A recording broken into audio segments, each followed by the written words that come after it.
अहमदनगर किंवा अहिल्यानगर जिल्ह्यातील सर्व तमाम रहिवासी बंधू भगिनींना मी डॉक्टर महावीर सिंग चौहान आपणास आवाहन करतो की आपण नगर मनमाड रस्ता किंवा औरंगाबाद अहिल्यानगर जो रस्ता आहे त्या रस्त्याची दुर्दशा सर्वांनी पाहिलेली आहे आणि त्या मोठमोठे खड्डे त्यामध्ये पडलेले आहेत.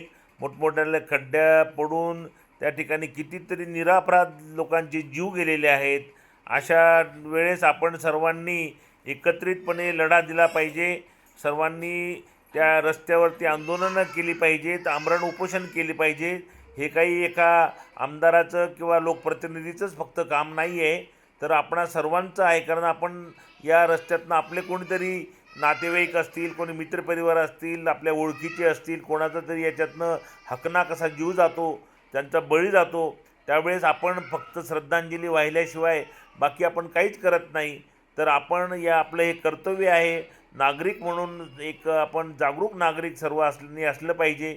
सध्या बाकीच्या ह्या विरोधी पक्षांना फक्त मतदार यादी आणि आपलं सत्ता आणि मालमत्ता कमवण्याच्याच फक्त तेवढंच त्यांचं आहे. त्यांच्या मुलाबाळांना, त्यांच्या घराण्याच्या नातवांना, पोरांना, सुनांना त्यांना मोठं करण्यामध्ये त्यांचं फक्त त्यांना सत्ता हातामध्ये घेण्यातच त्यांना इंटरेस्ट आहे.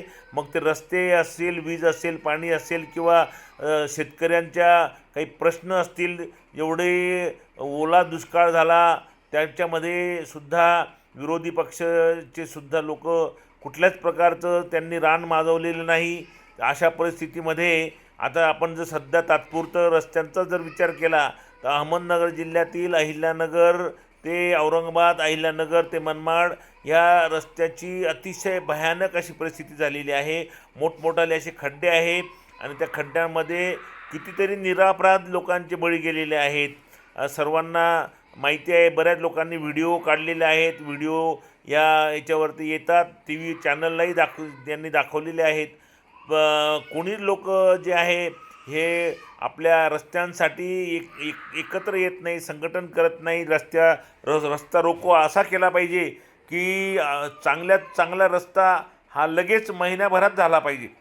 आपण पाहतो की काही लोकप्रतिनिधी ते या आपल्या रस्त्यांच्या बाबत थोडेफार जागरूक जरी असले, तात्पुरते रस्ते खड्डे जे आहे ते भरायचं काम चालू असतं. परंतु असे खड्डे मी जवळपास मागील 3-4 महिन्यापासून तेच खड्डे पुन्हा पुन्हा भरताना पाहतो आहे. पुन्हा ते खड्डे कुठेतरी भरायचे आणि त्याची बिलं मोठमोठाली काढायची, करोडोची बिलं काढायची आणि त्यानंतर पुन्हा ते खड्डे तसेच त्याच्यातली माती, त्याच्यातलं डांबर, त्याच्यातलं जी खडी आहे ते सर्व निघून जाते.